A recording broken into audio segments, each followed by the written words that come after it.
kí gan ló ń fa gbàsgbòs láàrin Akpabio àti Natasha?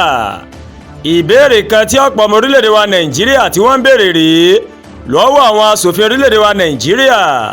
ní ọ̀sẹ̀ tó kọjá yìí ó ní wàhálà máa ṣẹlẹ̀ láàrin ààrẹ ilé-ìgbìmọ̀ aṣòfin Godwin Akpabio àti amòfin tó ń ṣojú ẹkùn ìdìbò àárín ìpínlẹ̀ ti Kogi o, ìyẹn Natasha Iduegban.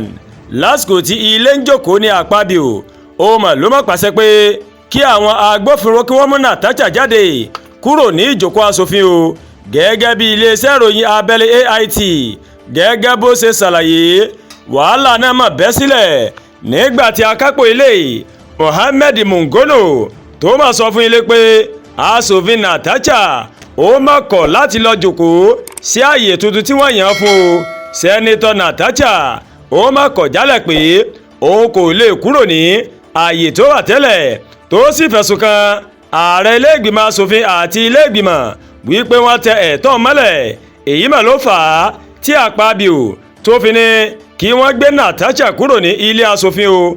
n kò bẹ̀rù ẹ̀, Natasha sọ fún Akpabio, ṣé ohun tó o bá fẹ́ ṣe, ṣùgbọ́n kí n kúrò ní ààyè mi o kò jọ rárá, o ò lè pa òmí mọ́. lẹ́yìn ọjọ́ náà ó ní sẹ́nitọ̀ Natasha ó mà ló mà gbé olórí ilé o Godwin Akpabio àti Enver Patrick ó gbé wọn lọ sí ilé ẹjọ́ fún ẹ̀sùn ìbanilórúkọjẹ́ o. agbẹjọ́rò rẹ̀ Victor Giwa ó mà sọ pé Patrick ó kọ nǹkan sójú òpó Facebook rẹ̀ tó tàbùkù sí sẹ́nitọ̀ Natasha ní ọjọ́ 28 oṣù kejì. ọ̀rọ̀ náà bá ibòmíràn yọ nígbà tí amòfin Natasha tó bá sórí tẹlifíṣàn Arise tó sì fẹ̀sùn kan Akpabio pé ó fẹ́ bá òun ní àjọṣepọ̀ tí òun kò sì gbà láti ṣe bẹ́ẹ̀. ó ní èyí mà ló fà á tí olórí ilé tó fẹ́ fi ayé sùn òun ní ilé ìgbìmọ̀ asòfin o. ẹ̀sùn yìí ó mà ló mà fa gbàsgbòs. Unoma Akpabio ìyàwó ààrẹ olórí ilé ìgbìmọ̀ asòfin ó ní ẹ̀sùn tí Natasha tó fi kan ọkọ òun ó ní kò mọ̀ bójúmu tó sì jẹ́ ìbanilórúkọjẹ́ o. ìwé ẹjọ́ náà òun ló ní kí sẹ́nitọ̀ Natasha kó san owó tó tó 250 bílíọ̀nù náírà owó ìbanilórúkọjẹ́ àti bílíọ̀nù kan náírà míì fún ẹ̀sùn náà.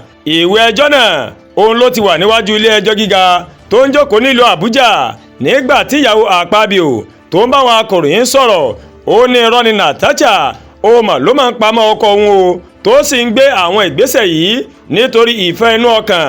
ilé ẹjọ́ kò tí ì mú ọjọ́ fún ìgbẹ́jọ́ náà.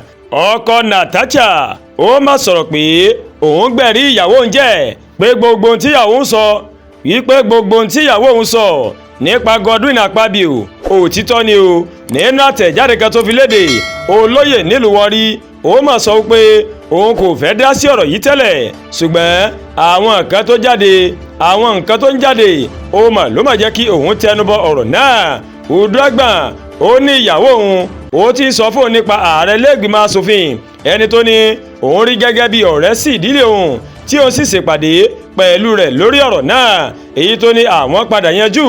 ó lóun wà lẹ́yìn ìyàwó òun o digbidigbi báyìí lórí ẹ̀sùn tó fi kan Godwin Akpabio.